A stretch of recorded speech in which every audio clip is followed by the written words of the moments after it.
Sinovac dia ada 100. Misalkan untuk vaksin Sinovac dia punya 100 tabung. Nah, satu tabung itu setengah mililiter. Nah, setengah mililiter per 100 setiap 100 tabung itu kan mungkin saja ada selisih-selisih tipis dong. Mungkin nggak selalu akurat sama dengan 5 kali 10 pakai 10 viral per tabungnya. Nah, katanya standar deviasinya di 0,85. Mungkin ada yang cuma 4 kali 10 pakai 10. Mungkin ada yang bisa di atas 5, misalkan 5,2 dan seterusnya. Jadi itu bisa bervariasi. Nah, intinya adalah bahwa eh, akurasi daripada dosis ya kandungan viral partikel ini adalah faktor yang penting untuk keberhasilan vaksinasi. Nah, research itu dilakukan terhadap 50 adult ya usianya di 18 sampai 60 tahun untuk menguji efektivitas vaksin, di mana viral particle content is assumed to be normally distributed. Nah, yang pertama, kalian diminta jelaskan karakteristik daripada normal distribution. Nah, mungkin kalian bisa recall lagi, sebenarnya normal distribution kan kalian harusnya punya gambaran kurang lebih modelnya kayak gimana ya. Kan kurang lebih kayak gini lah ya, normal distribution. Nah, karakteristiknya apa? Yang jelas yang pertama adalah dia simetrik ya. Simetrik itu around its mean. Nah, jadi distribusi normal dia tuh simetris di rata-ratanya. Jadi kalau teman-teman lihat ya pada grafik distribusi seperti ini, kalau kalian lipat sisi kiri sisi kanan itu cerminan satu sama lain. Kurang lebih seperti itu maksud dari simetris. Oke? Kalau teman-teman nanti ada yang merasa bingung ya, boleh aja langsung ditanyain ya, biar gampang lanjutnya. Nah, next itu adalah jelas dari bentuknya, kita bisa lihat dia itu bell shape.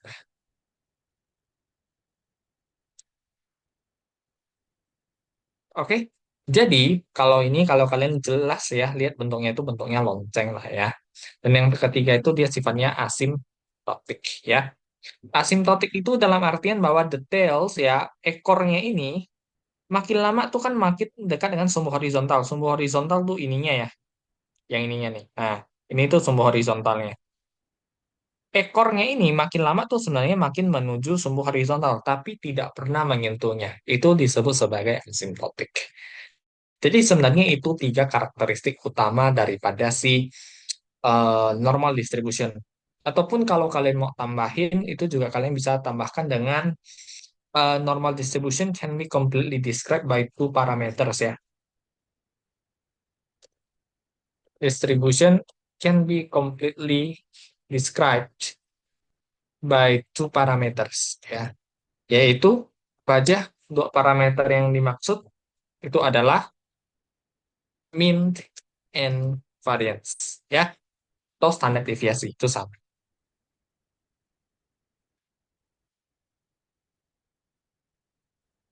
Oke, jadi ini mungkin agak teori dong, jadi kan perlu hafal ataupun pahami dari bentuknya apa yang bisa diceritain itu aja sih. Next, kita lihat ke soal B. What is the probability ya? What is the probability that viral content in a file is more than 5,05 kali 10 pangkat 10 particles per setengah mili. Dan jadi ingat ya kalau kalian harus bayangin soalnya, kalian waktu vaksin tuh kan dapat satu tabung kan. Nah, satu tabung kecil dia tuh tanya, berapakah probabilitas bahwa di dalam satu tabung itu dia punya viral content itu di atas ya, more than 5,05. 10 pangkat 10 kalian nggak usah perhatiin juga nggak ada masalah. Yang penting tuh angka 5,05-nya. Oke, jadi ditanya, kan sebenarnya secara rata-rata itu kan di 5. Oke, secara rata nih, vaksinnya itu punya fruit form substance, on average dia itu punya konten 5 viral particle, rata-rata. Nah, lalu ditanya, berapakah probabilitas dia di atas 5,05? Nah, mungkin kalau kalian harus recall lagi, kalau distribusi normal itu tengahnya itu adalah rata-rata. Ingat, kalau kalian perhatiin ya, tepat di tengah-tengah daripada normal distribution itulah si mu atau rata-rata. Makanya kalau setiap kali kalian dapat soal, mungkin gampangnya kalian adalah menggambarkan ke dalam model distribusinya itu kayak gimana. Karena di tengah-tengah itu rata-rata, berarti kalian tuliskan 5. Nah, ditanya, what is the probability that filenya itu more than 5,05? 5,05 itu tentu di kanannya 5 dong. Makanya 5,05 tuh di sini. Dan karena ada kata more than, berarti yang dicari adalah luas sisi kanan. Jadi daerah di RCT ini yang kita cari. Oke, kurang lebih konsepnya seperti itu. Kalau kalian mau translate. Kalau ada yang bingung, silahkan ditanyain aja ya.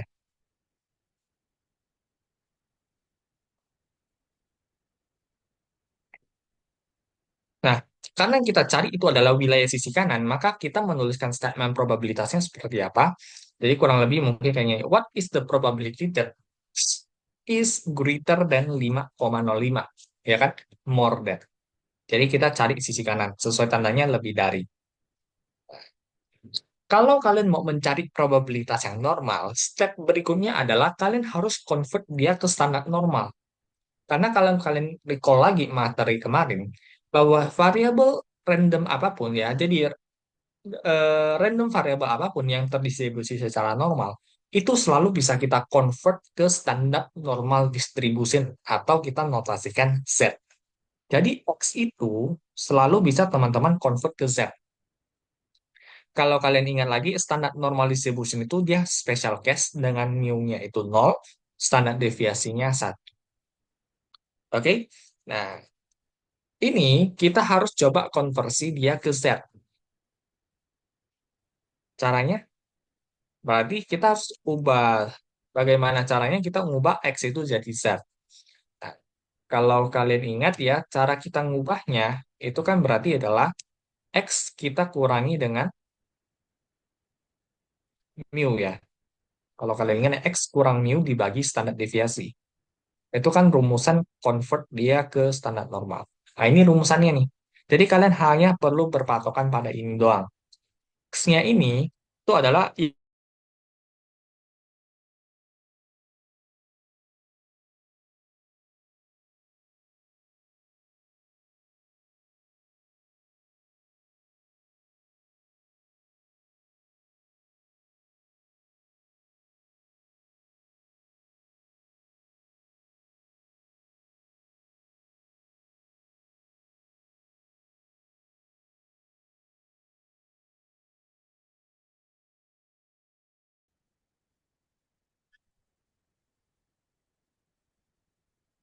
Oke,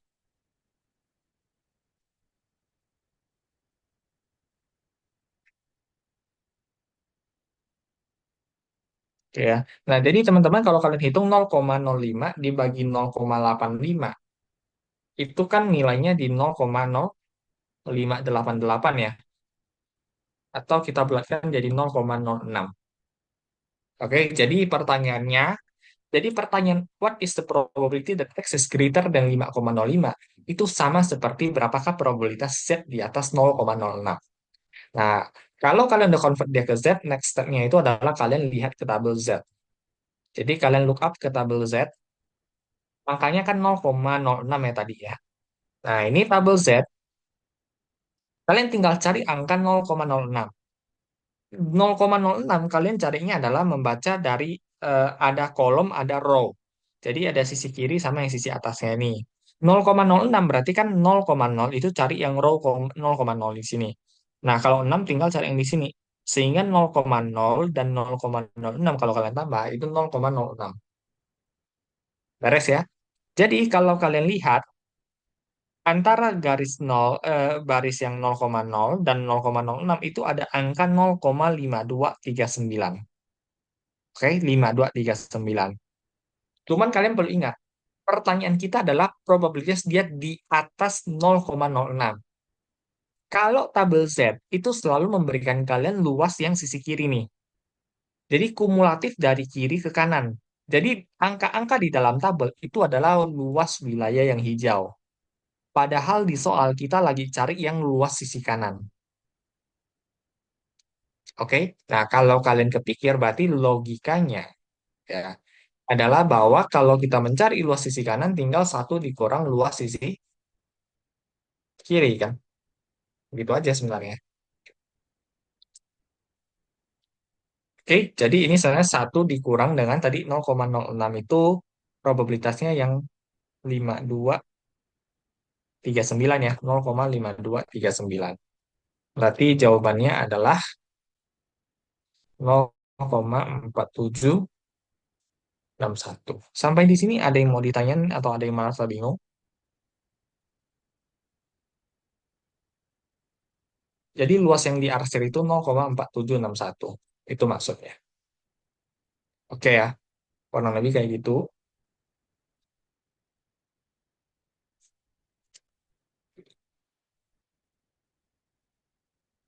Next, kita coba lihat ke soal C. Latihan lagi.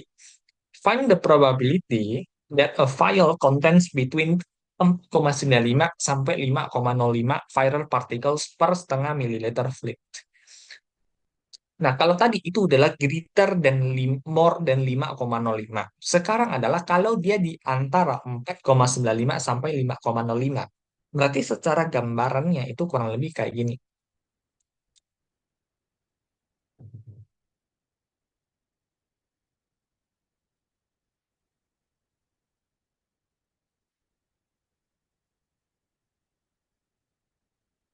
Oke.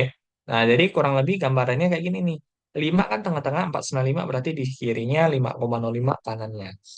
Between, berarti yang dicari adalah luas yang diarsir ini, yang di tengah ini. Oke. Nah, jadi untuk bahasa probabilitasnya seperti apa? Berarti berapakah probabilitas bahwa X itu antara 4,95 sampai dengan 5,05. Nah, kalau kalian bicara tentang yang normal distribution, itu sebenarnya terserah kalian mau ada sama dengan atau nggak ada sama dengan ya. Itu bebas, karena hasilnya sama. Tapi kalau kalian di binomial Poisson, itu tanda sama dengan itu penting untuk diperhatikan. Karena ada sama dengan dan tidak ada sama dengan, oh, hasilnya pasti beda. Tapi kalau di normal itu sama aja. Jadi terserah. Oke?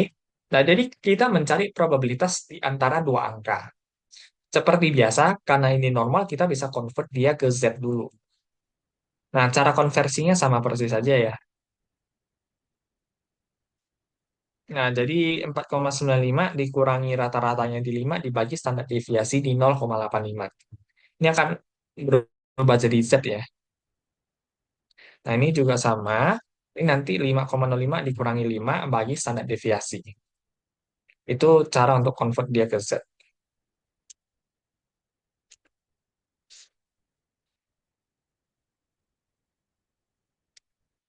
Oke.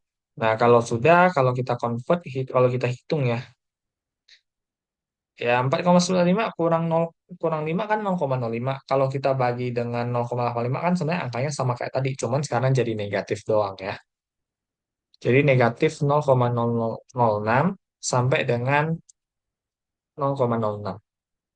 Oke. Nah, kalau kalian mencari luas em, area kurva di antara dua titik, caranya adalah kalian cari dulu yang kumulatif dari kiri sampai kanan, lalu kurangi yang kumulatif yang ini sampai yang 3,95 supaya dapat sisa yang tengah dong. Ya, jadi kalian hitungannya adalah probabilitas bahwa Z itu below 0,06, lalu kalian kurangi dengan probabilitas bahwa Z itu kurang dari sama dengan negatif 0,06. Gitu aja. Jadi cari dulu yang lebih ke kanan itu siapa, lalu kalian kurangi dengan yang lebih ke kiri itu siapa. Itu sebenarnya kalian hanya perlu membayangkan dari grafiknya doang sih, sama cara baca tabel Z.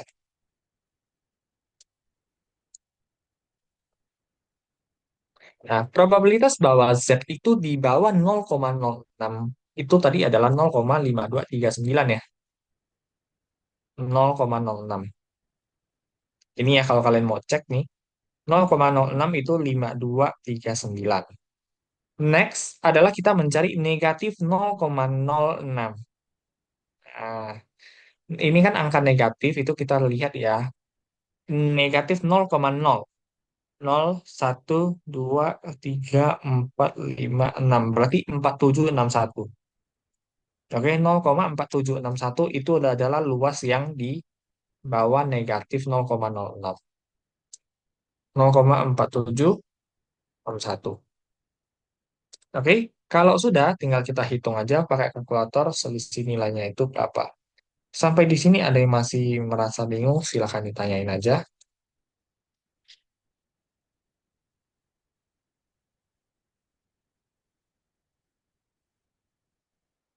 Jadi ternyata probabilitas dia di antara 4,95 sampai 5,05 tuh cuma 4,78% doang peluangnya ya.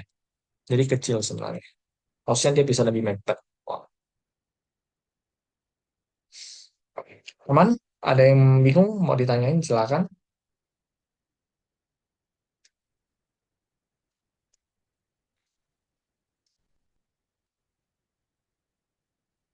Oke, jika tidak ada mungkin kita bisa lanjut ke soal D ya.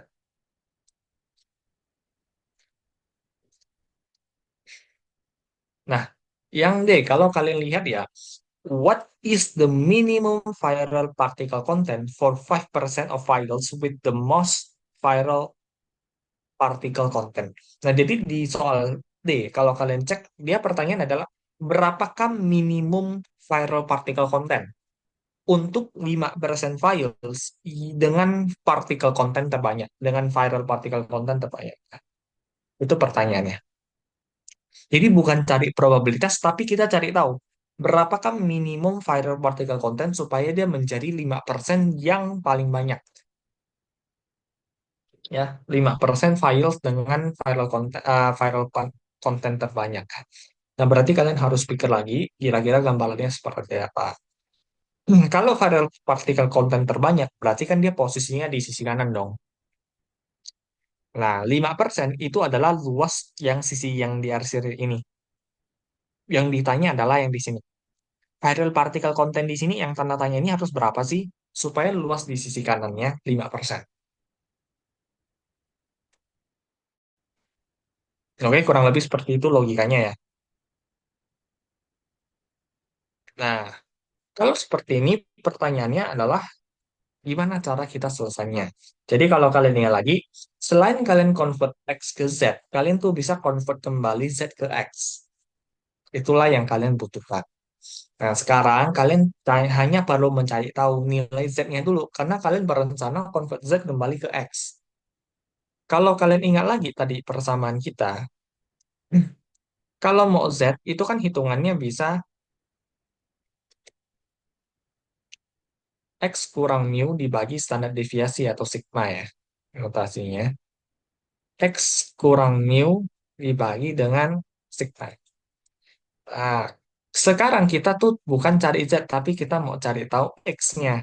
Jadi kalau kalian mau convert Z ke X, berarti caranya adalah tinggal kalian kalikan aja kan.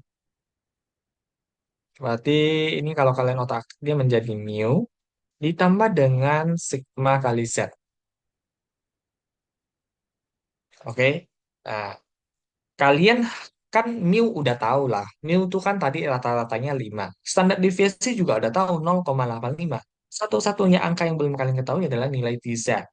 Nah, Z ini yang harus kita cari tahu nih. Kita harus mencari tahu berapa kan nilai Z supaya luas di ujung kanan kurvanya itu di 0,05 atau 5%. Caranya gimana untuk mencari tahu nilai Z? Kalian hanya perlu lookup ke tabel. Jadi kalau luas sisi kanannya di 5%, berarti kirinya yang putih yang nggak diarsil berarti kan 95% dong. Karena fullnya harus 100. Jadi di putih ini 0,95 nilainya nih wilayah putih di sini. Yang diarsir udah pegang 5%. Ngerti ya? Kalau bingung tanya aja.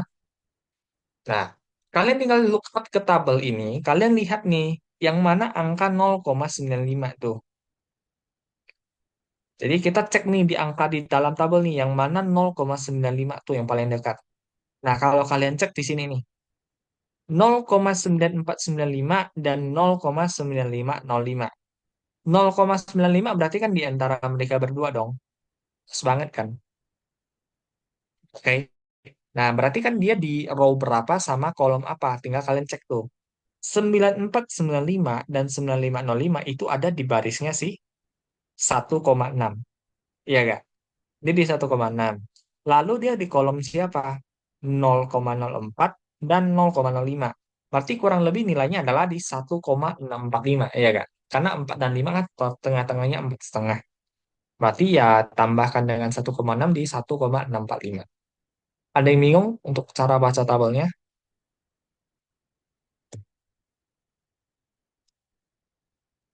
Kalau bingung tanya aja ya.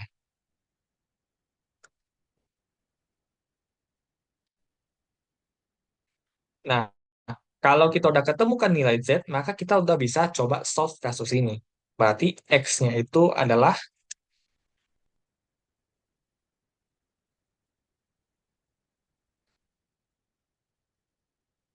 mu-nya itu kan di 5, tambah dengan standar deviasi 0,85, kalikan Z-nya di 1,645. Oke, berarti nilai X-nya itu sama dengan berapa? Tinggal hitung pakai kalkulator. Selesai. Sampai di sini ada yang mau ditanyain?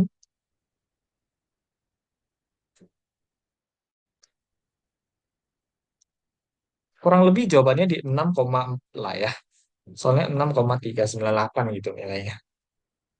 Ya, 6,4 viral particle content supaya dia menjadi 5% yang paling banyak. Minimumnya ya. Ada yang mau ditanyain sampai di sini? Ada Kak. Oke. Ya, jadi kurang lebih sebenarnya ini adalah kasus untuk si normal distribution ya. Konsepnya kurang lebih seperti ini. Kalau kalian latihan soal mungkin akan lebih gampang. Oke ya. Kalau aman, kita mungkin masuk ke topik berikutnya aja. Nah, setelah kalian belajar tentang normal distribution, karena itu basic konsepnya ya, itu harus paham dulu, baru kalian bisa move ke topik berikutnya. Kita akan belajar yang namanya sampling distribution of the sample statistic. Oke, jadi distribusi sampling. Ya, dari sampel statistik. Distribusi itu sebaran datanya. Kira-kira nanti dia tersebarnya bakal modelnya kayak gimana sih? Itu namanya sampling distribution daripada sampel statistik. Nah, mungkin untuk sampel statistik dulu. Sampel statistik itu apaan sih? Nah, ceritanya gini nih. Atau mungkin pakai contoh aja. Misalkan nih ya, kalian tuh pengen tahu berapa sih rata-rata nilai UTS statek kalian kemarin di kelas kalian ya. Jadi misalkan kalian ada yang kelas di statek bis A misalkan. Nah, kalian tuh pengen tahu berapa sih rata-rata nilai UTS semua mahasiswa di statik bis A. Nah, kan kalian nggak punya datanya kan? Kalian nggak punya data nih seluruh mahasiswa di statik bis A. Setuju ya, kalau kalian ada yang bingung bilang aja. Nah, jadi kita punya kelas namanya statik bis A. Kalian tuh pengen tahu rata-rata nilai UTS seluruh mahasiswa di kelas itu. Cuman kan kalian biasanya nggak punya data semua orang dong. Jadi kalian tuh coba estimasi, katakanlah satu kelas tuh 35 orang kan biasanya ya. Katakan kalian punya teman 10 orang. Nah, kalian tanya tuh teman kalian 10 orang, berapa sih nilai UTS-mu berapa, berapa, berapa, lalu kalian rata-ratakan 10 orang itu. Nah, katakanlah rata-rata dari 10 orang itu nilainya 80. Lalu kalian bilang, oke, jadi kira-kira rata-rata nilai UTS Statek di kelas A ini 80. Oke, jadi itu logikanya. 35 itu adalah populasi. 10 itu namanya sampel. Oke, jadi 35 itu kan keseluruhan data. Jadi statik base A itu keseluruhan data. 35 itu populasi. Karena kalian tidak bisa dapatkan seluruh datanya, maka kalian ambil sampel. 10 orang teman kalian itu namanya sampel.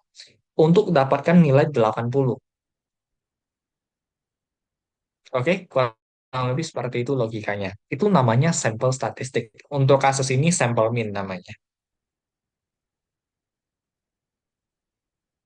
Nah, tapi kan misalkan ya, kalau kalian udah pilih 10 orang, katakan teman kalian tuh banyak, kalian ganti lagi 10 orangnya, ya. Bukan 10 orang yang tadi, tapi kalian campur. Misalkan 5 orang tadi plus 5 orang lain. Jadi kalian ambil sampel kedua 10 orang. Hitung rata-ratanya 82. Jelas dong, ya gak? 10 orang yang kalian ambil pertama sama yang kedua kan beda orangnya. Mungkin ada yang sama, tapi kan nggak semuanya sama. Pasti kalian rata-ratakan nilai rata-rata 10 orang itu pasti beda-beda. Katakan kalian ambil 10 orang lagi. 6 orang yang pertama tambah 4 orang baru. Bisa aja rata-ratanya cuma 78. Ambil lagi 10 orang, bisa aja rata-ratanya 85. 10 orang lagi nilainya cuma 60. Bisa-bisa aja. Ya, jadi sampel yang bisa kalian ambil tuh kan banyak banget. Banyak kemungkinan 10 orang itu bisa banyak banget. Tinggal ambil 10 kombinasi 10 dari 35 itu berapa banyak? Itu kan bisa kita hitung kan. Nah, jadi dari sekian banyaknya sampel-sampel yang mungkin kalian dapat, kalian tuh lihat distribusinya seperti apa nantinya. Oke? Kalau bingung tanya aja ya.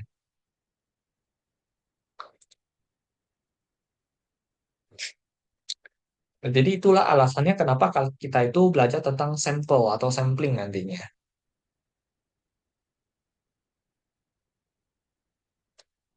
Nah, tadi itu kan sebenarnya yang aku contohkan adalah untuk rata-rata. Kalian ini akan di sini kalian belajarnya hanya dua, yaitu kalau nggak rata-rata dia pasti proporsi. Jadi ada sampel mean, ada sampel proportion. Jadi kalau sampel proportion itu bicara kayak persentase lah ya. Misalkan maksudnya em, 50% mahasiswa lulus, 70% tester makanan itu perempuan misalkan. Jadi kita bicara tentang proporsi. Jadi, jadi hanya ada yang kita discuss di sini terbatas di min dan juga proporsi aja.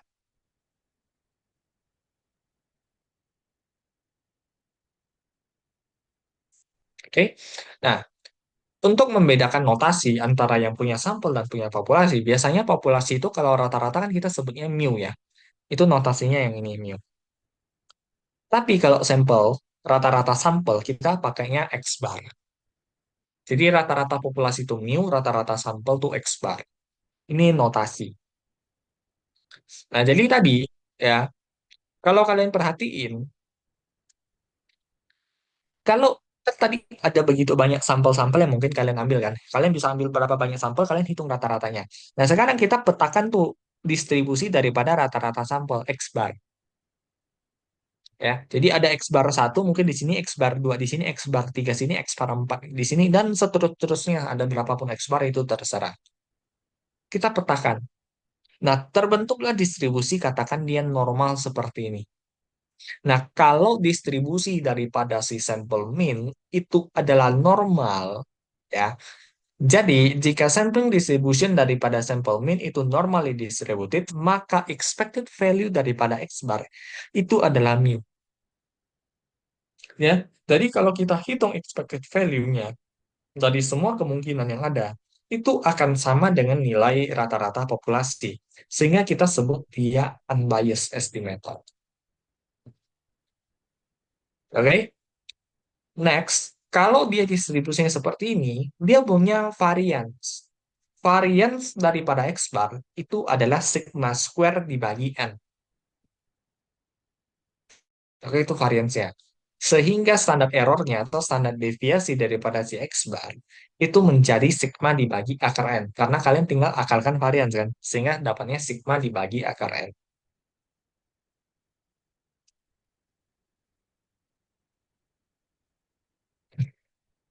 Itu aja sih. Karena ada yang mau ditanyain sampai di sini untuk sampel min, distribusinya kurang lebih seperti ini. Nah, sama seperti kasus ketika tadi yang di X itu ya. Em, Selama dia terdistribusi secara normal, kalian bisa selalu convert dia ke standar normal. Kalau tadi kita convertnya adalah X minus mu dibagi sigma, sekarang adalah menjadi X bar minus mu dibagi dengan sigma bagi Fn. Itu rumusannya sekarang jadi kayak gini. Ada yang mau ditanyain?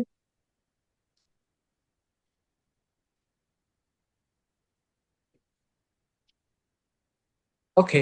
Nah, jadi kurang lebih kalau kita bicara rata-rata sampel, itu kayak gini. Nah, mungkin sebagai hal yang perlu kalian tahu ya, jadi kalau misalkan X ya, jadi if X is normally distributed, maka sampel mean-nya itu akan juga selalu normally distributed. Jadi tidak peduli sampel size-nya berapapun, selama data awalnya si X-nya itu normal, maka sampling distribution daripada sampel mean pasti normally distributed. Oke?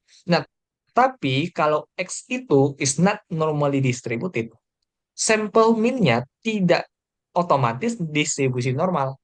Karena underlying X-nya itu memang sudah tidak normal, maka kalau sampel minnya mau terdistribusi normal, dia butuh sampel size yang cukup besar. Pertanyaannya seberapa besar? Ya kan? Nah, central limit theorem bilang, ya, for any population X with expected value of mu as standard deviation of sigma, the sampling distribution daripada X bar will be approximately normal if the sample size n is sufficiently large. Segeneral guideline, ya, n-nya itu harus minimal 30.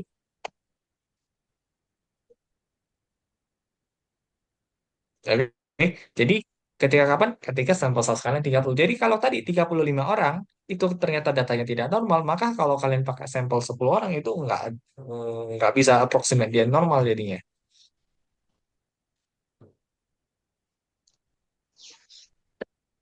Oke, kurang lebih seperti itu ya. Ini kalau kita bicara tentang sampel mean. Kalau ada yang masih bingung, tanya aja. Next, mungkin kita lihat untuk sampel proportion. Sampel proportion, kalau population proportion itu adalah P, sedangkan sampel proportion itu adalah P bar.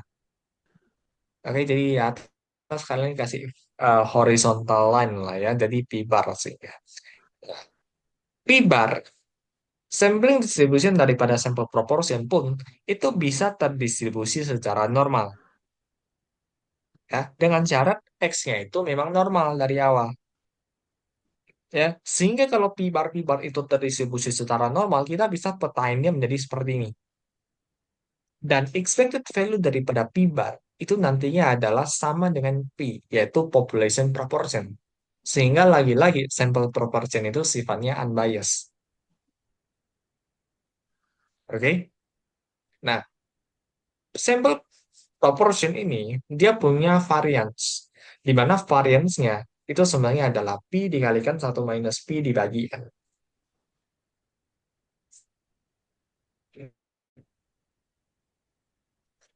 Dengan standar error daripada P bar, itu tinggal kalian akarkan aja dari variannya. Jadi akar daripada P kali satu minus P dibagi N.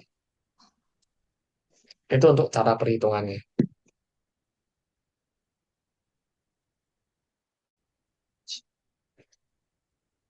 Aman? Kalau bingung tanya aja ya.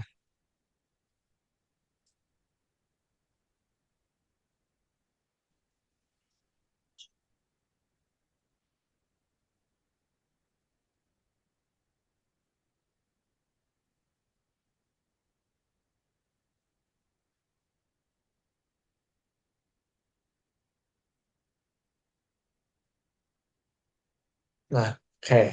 Next. P bar pun bisa kalian convert dia ke standar normal ya. Cara konversinya mirip ya. Jadi P bar dikurangi P dibagi dengan akar daripada P kalikan satu minus P dibagi N.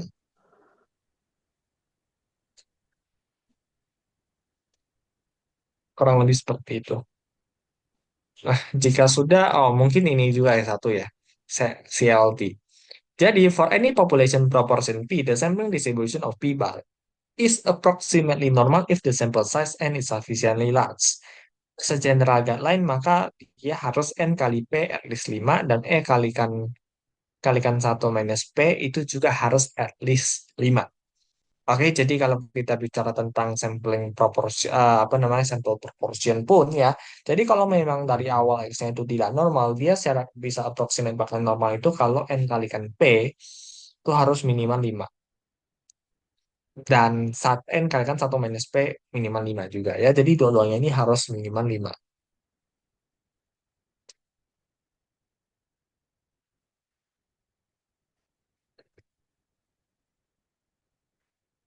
Oke, mungkin itu untuk teori-teori pengantarnya ya. Jadi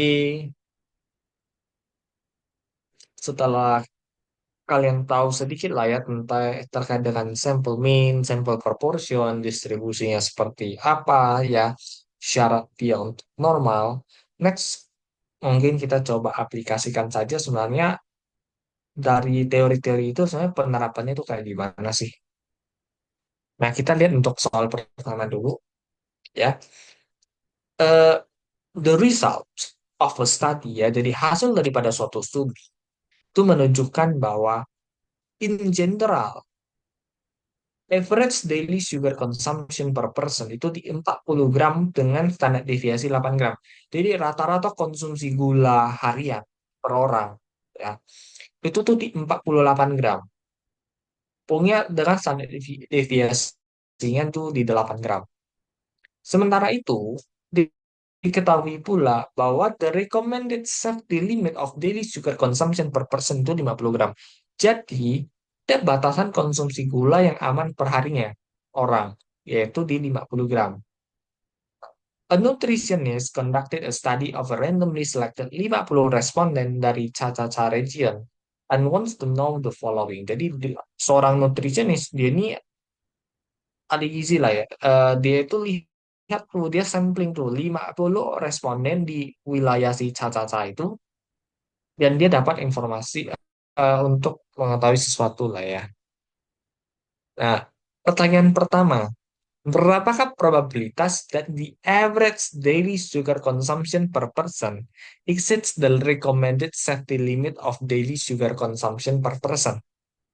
Jadi berapa sih probabilitas rata-rata konsumsi gula per orang hariannya itu di atas dari yang direkomendasikan batas amannya.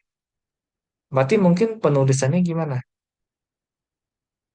What is the probability that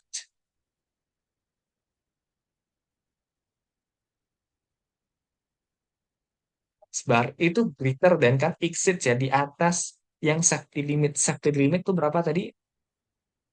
50 gram ya, konsumsi gula yang aman tuh di 50 gram.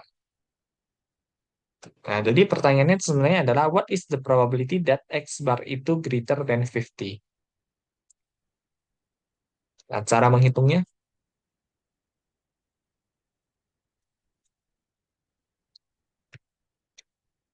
seperti biasa, ya.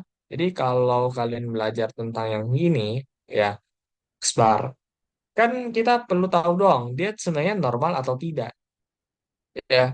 Nah, kita perlu cek tuh di sini. Sebenarnya dia ada bilang nggak sih, sebenarnya konsumsi gula terdistribusi normal atau tidak? Jawabannya tidak ada ya. Tidak ditulis dia ada asumsi normal atau tidak. Cuma karena memang sampel size-nya itu udah 50, kan boleh diaproksimasi normal dong berarti, ya. Nah, sehingga kita boleh menggunakan pendekatan normal distribution. Jadi probabilitas X bar di atas 50 bisa kita convert dulu dia ke Z. Ya enggak? Cara konversinya adalah sama ya. Jadi tinggal 50 dibagi, sorry, probabilitas bahwa dia greater than 50.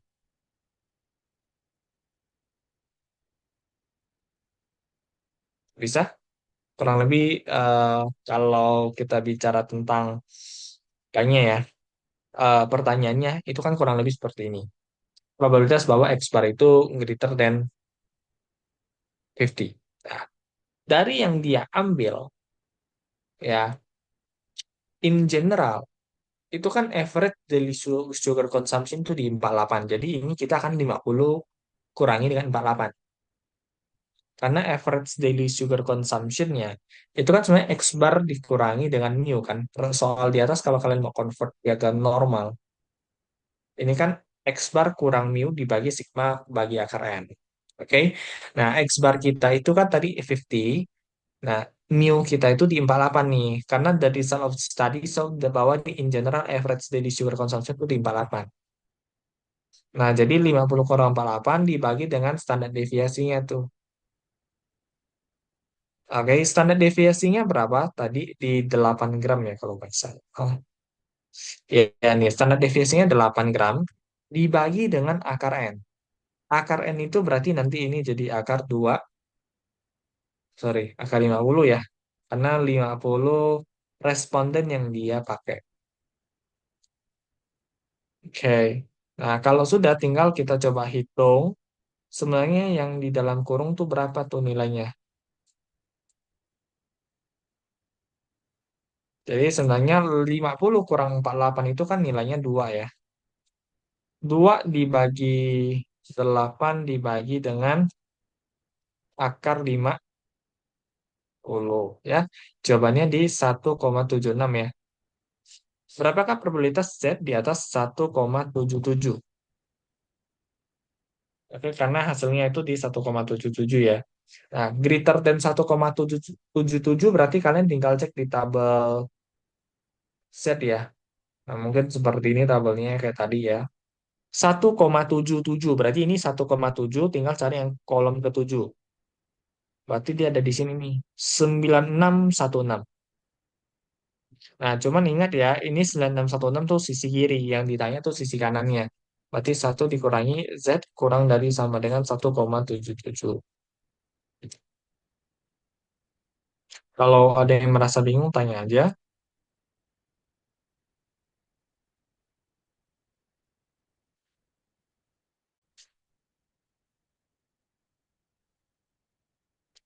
Berarti 1 dikurangi dengan 0,9616 ya. Berarti jawabannya berapa? 0,0384 ya. Ada pertanyaan sampai di sini? Ada yang masih merasa bingung?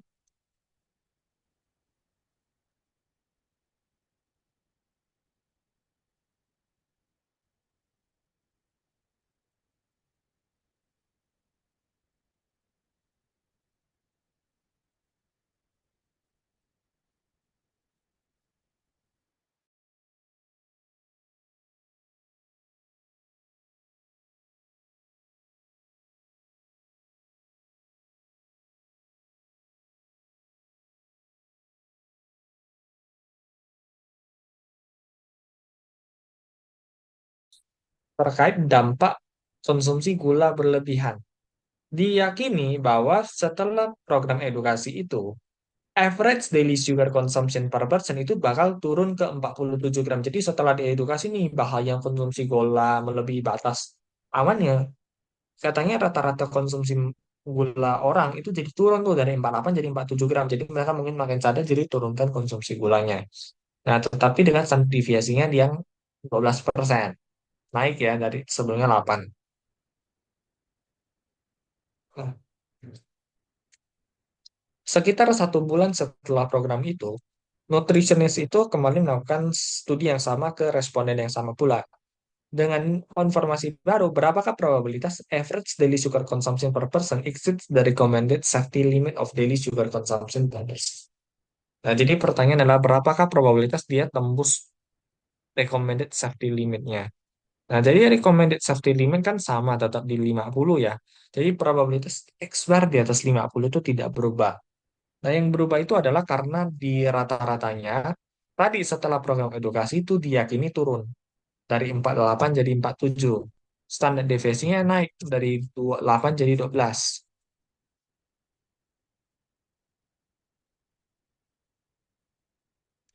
Oke, jadi kalau kalian hitung lagi nih ya, berarti kan ini sebenarnya 3. Jadi 50 kurang 47 kan 3 ya. Dibagi dengan 12 bagi akar 50. Nah, jawabannya 1,77. Jadi angkanya tuh sama persis dengan yang atas ya. Mereka demikian jawabannya udah pasti sama sih. Oke, ada pertanyaan yang masih bingung untuk mencari probabilitas?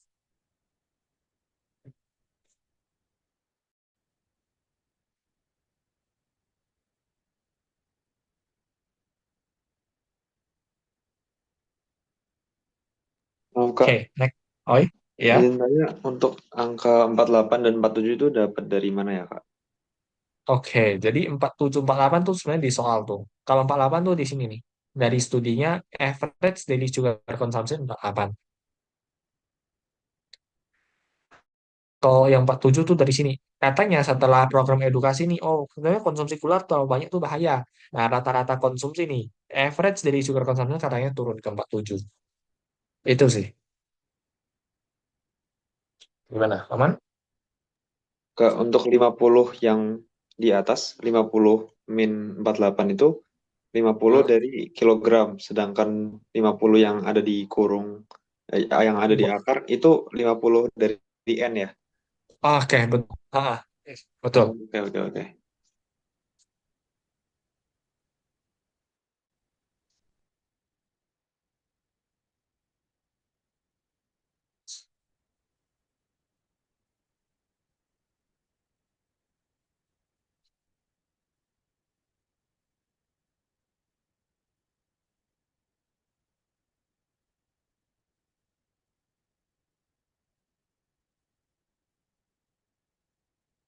Oke. Nah, next kita lihat yang stay.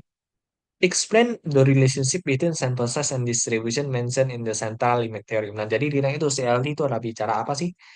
Nah, jadi the relationship adalah bahwa as the sample size gets larger, ya, jadi semakin besar sample size-nya, maka sampling distribution daripada sampel statistik itu can be approximately by normal distribution.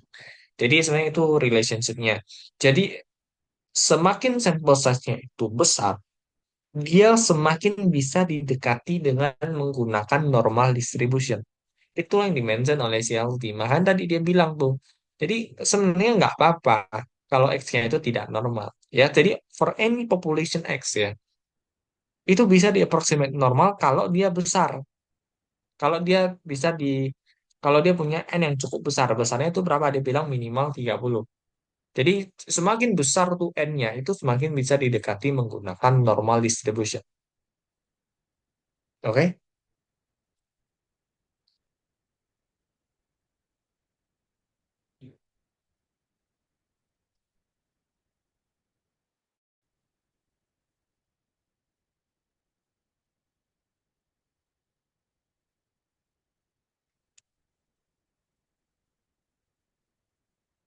Itu yang C. Oke, jadi mungkin seperti itu untuk latihan soal pertama. Next, kita lihat ke soal latihan kedua. Oh ya, sebentar sebelum masuk ke sini ada satu nih, finite population correction factor. Ini sebenarnya adalah eh, satu faktor ya yang dipakai untuk menurunkan standar deviasi. Jadi ketika sampel size kita itu cukup besar, ya, yaitu minimal nih, N-nya itu minimal 5% dari populasi, maka kita boleh menggunakan FPCF ya, Finite Population Correction Factor untuk turunkan standar deviasinya. Jadi nanti ini rumusannya kan N besar dikurang N kecil dibagi N besar min 1. N besar itu ukurannya si populasi ya. Kalau N kecil itu ukurannya si sampel. Nah, ini bisa kalian pakai nanti dengan langsung dikalikan dengan standar errornya. Jadi misalkan ini 8 per 5, akar 50 nanti langsung dikalikan FPCF. Itu cara pakainya aja sih.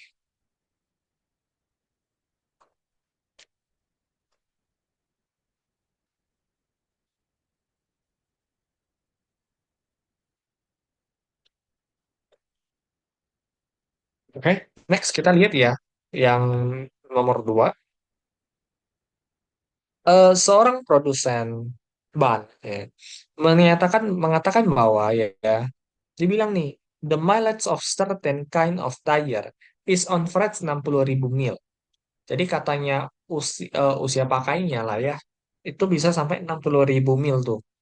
If the mileage of the tire is normally distributed dengan standar deviasi ini 3,500 mil, ah, tentukan determine the probability bahwa the mean mileage of 25 randomly selected tire is at least 57.000 mil.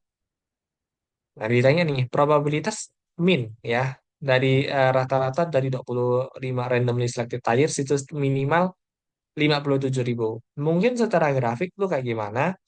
Kan dia bilang tuh rata-ratanya itu 60.000. Nah, berapa probabilitasnya di minimal at least ya. At least itu berarti 5 minimal 57.000 tuh di sini berarti yang wilayah di arsir ini nih. Dari kiri sini sampai ujung. Dan cara carinya gimana? Tinggal kalian nyatakan lagi ke persamaan probability. Nah, jadi kalau kita lihat what is the probability that the mean is at least ya. At least 57.000. Nah, jadi kalau kita convert ke Z berarti kan 57.000 kurangi 60.000 katanya ya, dibagi dengan standar errornya. Standar deviasinya di 3.500 dibagi dengan akar 25.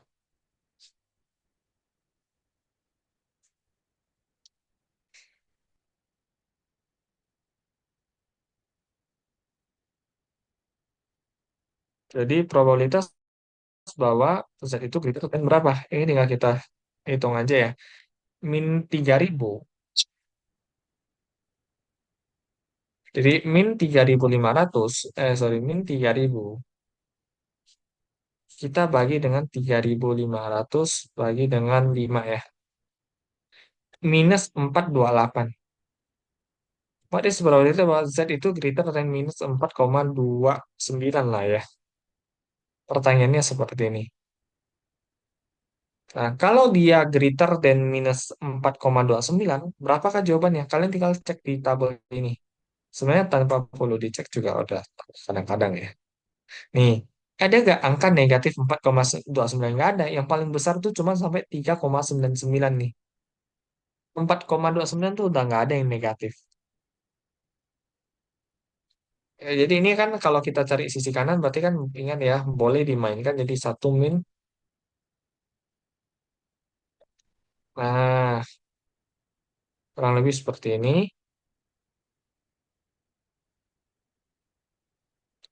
Kurang dari negatif 4,209 itu nilainya udah hampir pasti nol ya. Jadi sebenarnya 0,00000 sampai susah ketemu. Jadi sebenarnya adalah satu. Jadi artinya apa? Jadi sudah hampir pasti ya rata-rata daripada 25 random selected itu minimal pasti 57.000 lah. Itu udah hampir pasti gitu loh.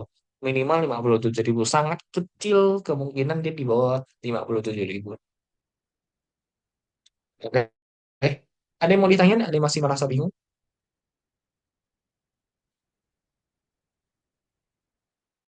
Jadi kalau yang B, kalau teman-teman lihat, draw the diagram and set it area to explain the question A dan give an explanation about the diagram. Nah, jadi kalau kita gambarkan kurang lebih dia seperti ini. 57.000 di sini sampai di sini.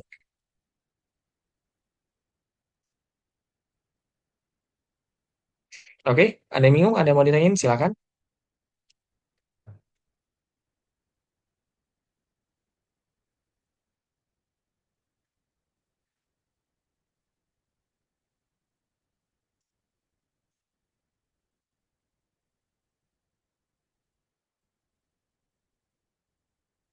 Next, kita lihat ke soal C. Jadi sebuah grup consumer, dia itu beli 49 tires dan menghitung mileage-nya. Temukan probabilitas bahwa the mean mileage of those randomly selected tires is more than 67,000 miles. Jadi seorang kelompok konsumen tuh beli 49 ban tuh. Dihitung tuh berapakah probabilitas bahwa rata-rata dari 49 itu beli atas 67.000. Berarti kan pertanyaannya adalah bahwa what is the probability bahwa X bar itu more than 67 ya. Nah, berarti itu kan sama seperti kita mencari tahu berapa sih probabilitas Z itu greater than 67, kita minus 60.000 ya, karena dia bilang rata-ratanya di 60.000, kurang lebih seperti ini, tetapi ini diganti 49 sampel size-nya. Oke, jadi 7.000, kita bagi 3.500 bagi 7. Angkanya 14, ya. Jadi kalau teman-teman mau tulis nanti di sini, what is the probability Z greater than 14? Ya, greater than or equal to 14. Nah, jadi kalau dia di atas 14 berarti kan kita sama aja bisa main cari ke sisi kirinya berapa ya. Nah, kalian tinggal cek lagi itu di tabel ini Z nih. Kalian cek nih, ada nggak sih angka 14? Nah, itu kan pertanyaannya. Kalau kalian lihat tuh di tabel Z, itu paling besar pun di 3,99 yang positif ya. Paling kecil yang negatif tuh di minus 3,99, yang paling gede itu di 3,99 juga. Nah, karena 3,914 itu tidak muncul, ya kalian kalian lihat aja tuh 3,99 itu berapa nilainya? Udah hampir satu tuh. 3,9 aja semuanya udah satu tuh nilainya, ya. Jadi kalau apalagi kalau 14, ya enggak. Kalau 14 mah udah hampir pasti banget itu satu. Ya, jadi angka probabilitasnya kalau kalian hitung itu Z kurang dari 14 tuh nilainya satu. Hampir pasti terjadi itu loh. Sangat kecil kemungkinan dia beleset. Karena dia udah 14, itu gede banget. Satu kurang satu, nol. Nah, artinya apa kalau nol? Jadi tidak ada kemungkinan ya. Atau kita bisa bilang sangat kecil kemungkinan bahwa rata-rata dari 49 ban yang dibeli oleh konsumernya itu di atas 67.000. Ya, nggak, nggak ada 50% itu kayaknya nggak ada deh yang di atas 67.000. Itu maksud dia. Sangat kecil loh kemungkinannya bisa tahan sampai 67 ribu. Secara perhitungan kita kan nol probabilitasnya. Jadi ingat ya, kalau probabilitas nol itu tidak mungkin, satu itu sudah pasti, nol sampai satu ya probabilitas kemungkinan kemungkinan doang. Gimana? Ada yang mau ditanyain?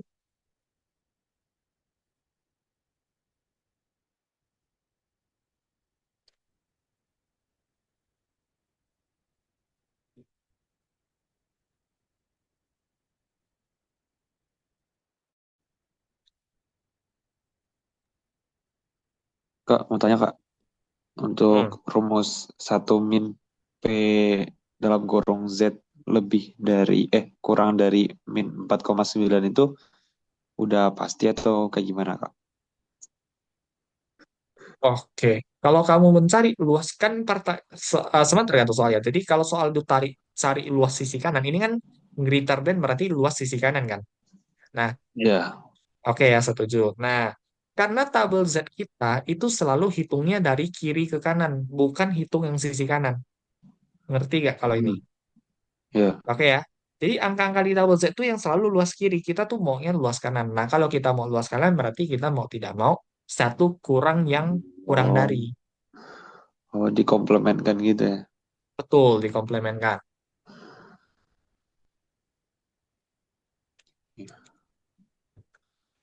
Kita lagi. Yang masih bingung, tanya aja.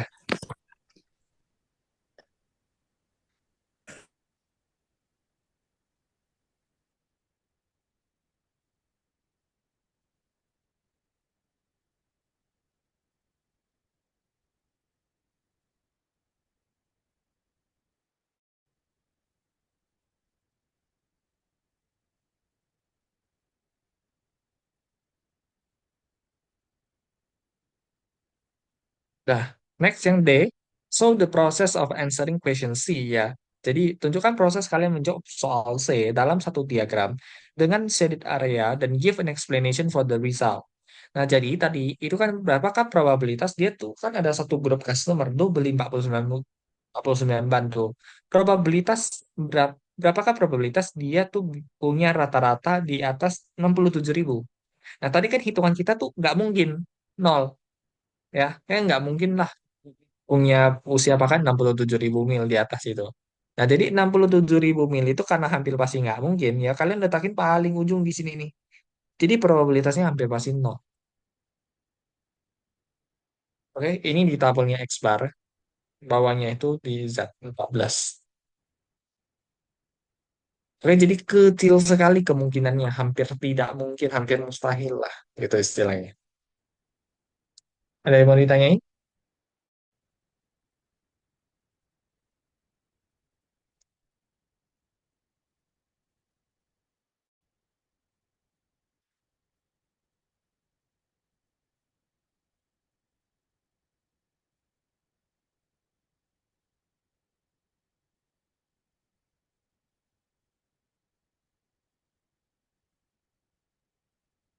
Oke, cuman teman-teman masih ada yang bingung tentang si sampling distribution of the sample statistic. Intinya adalah dia hanya membicara sebenarnya kalau ternyata kita ambil sampel-sampel, kita hitung sesuatu daripada sampel kita, itu sebenarnya distribusinya bakal seperti apa sih? Intinya adalah kalau kita bicara untuk sample mean sample proportion, itu masih bisa kita dekatin menggunakan normal ya. Normal ini yang paling sering dipakai di dalam statistik ya.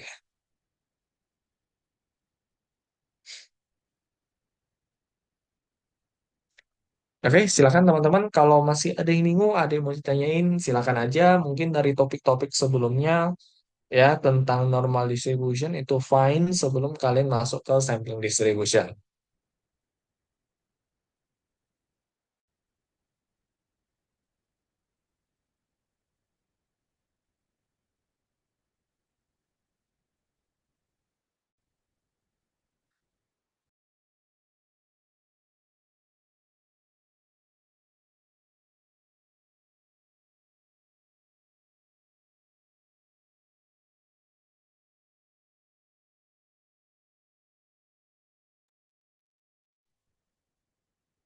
Kak, ke yang tadi Kak, yang hasil jawaban yang tadi.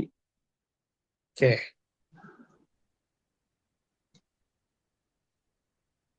Oke, turun lagi Kak. oke, Hmm,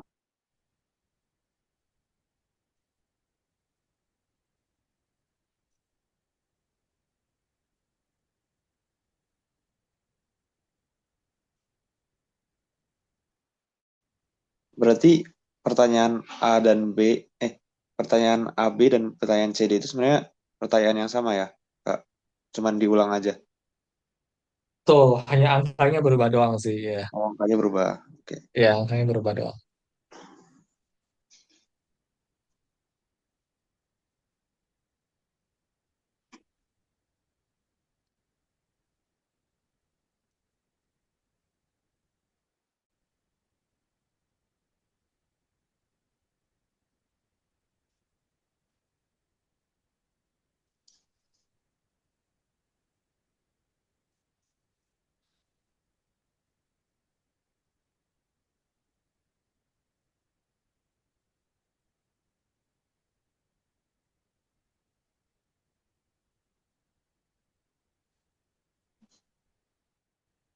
Apalagi teman-teman yang mau ditanyain yang lain silahkan aja ya kalau kalian masih ada yang bingung untuk tentang ini distribusi normal, baik untuk yang kasus sebelumnya yang normal distribution maupun untuk yang sampling distribution seperti ini. Oh ya Kak, itu kan di yang C more than. Bukannya kalau more than itu harusnya lebih besar ya, bukan lebih besar sama dengan. Yang apa? Yang C. More randomly select tires is more than. Oh, ya boleh. Lebih dari aja fine ya. Jadi seperti aku bilang normal itu tidak masalah kalian mau ada sama dengan atau nggak ada. Oh, Jadi boleh. Ya udah Morgan lebih dari aja sih boleh-boleh aja. Normal nggak apa-apa ya. Yang puasan kalau di kasus puasan itu nggak boleh. Ada sama dengan sama tidak ada itu beda nanti jawabannya. Tapi kalau normal nggak ada masalah.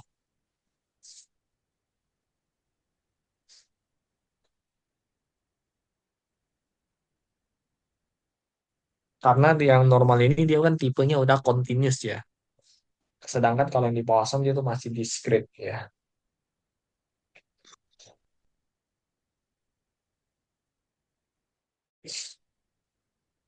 Silakan kalau masih ada ya yang mau ditanyain, tanya aja.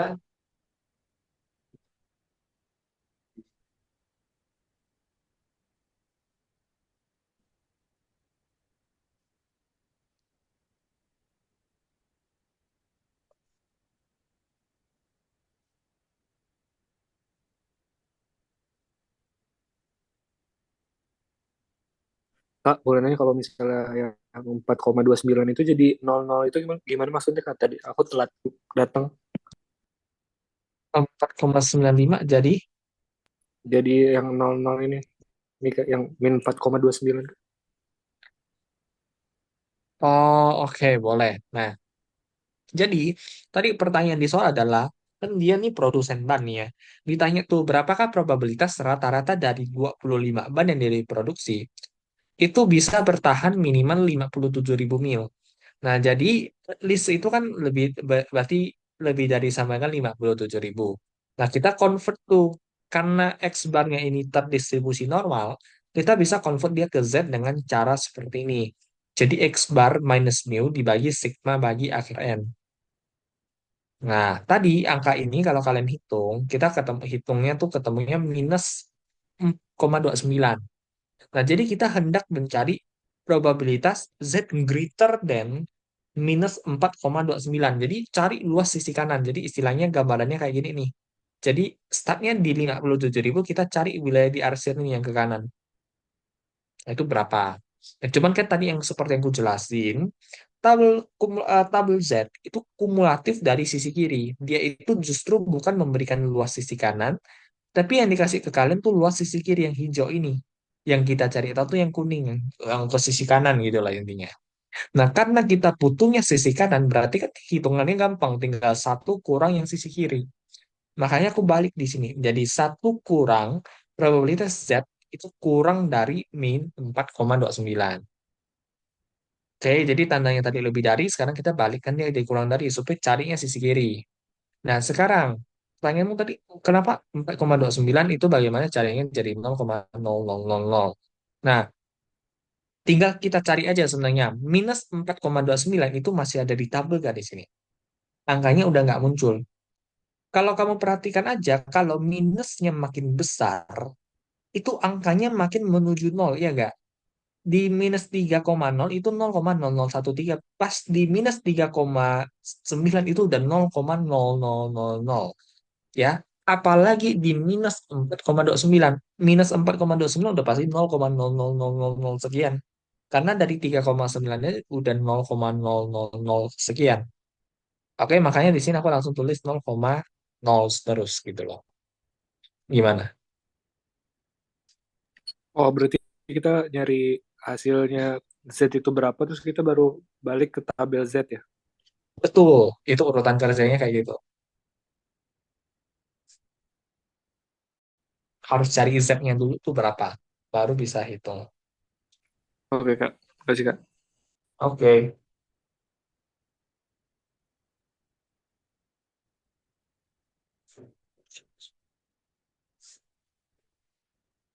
silakan yang lain. Kalau masih ada yang mau ditanyain, boleh-boleh aja ya. Yang masih bingung, silakan.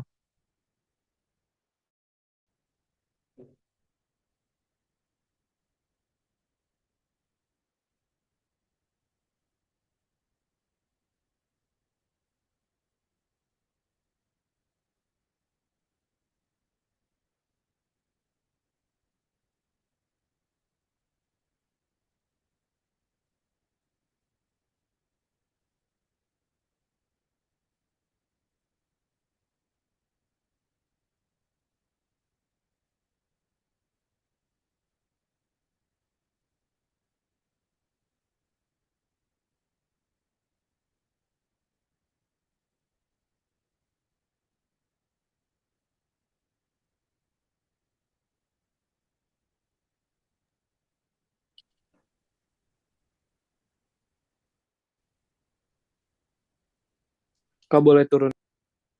Boleh. Itu berarti kalau 14 itu jadi satu karena kenapa, Kak?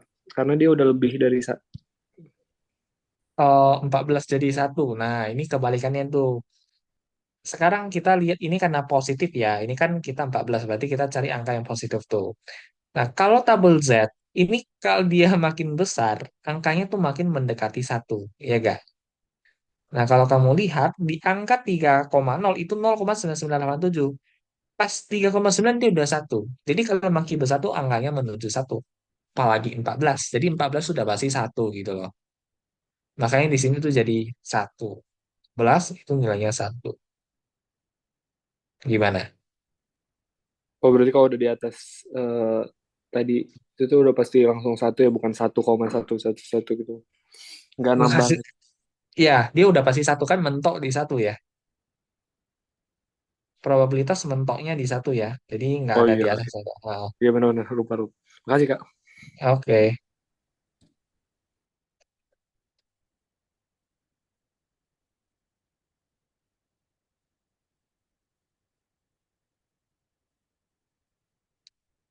Ya, probabilitas juga nggak ada negatif ya. Jadi probabilitas itu 0 sampai 1 doang. Nol itu mustahil, 1 itu udah pasti. Jadi nggak ada yang negatif, nggak ada yang di atas 1.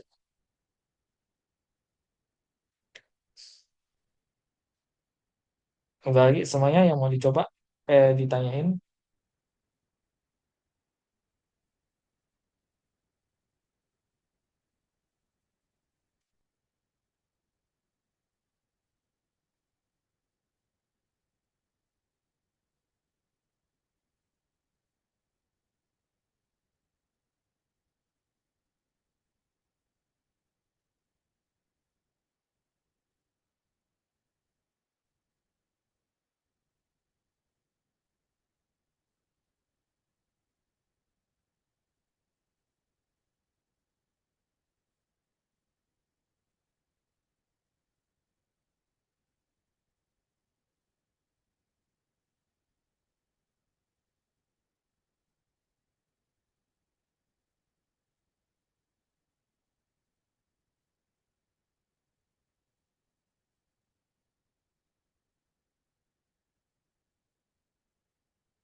Baik, apakah tidak ada pertanyaan lagi dari teman-teman semua?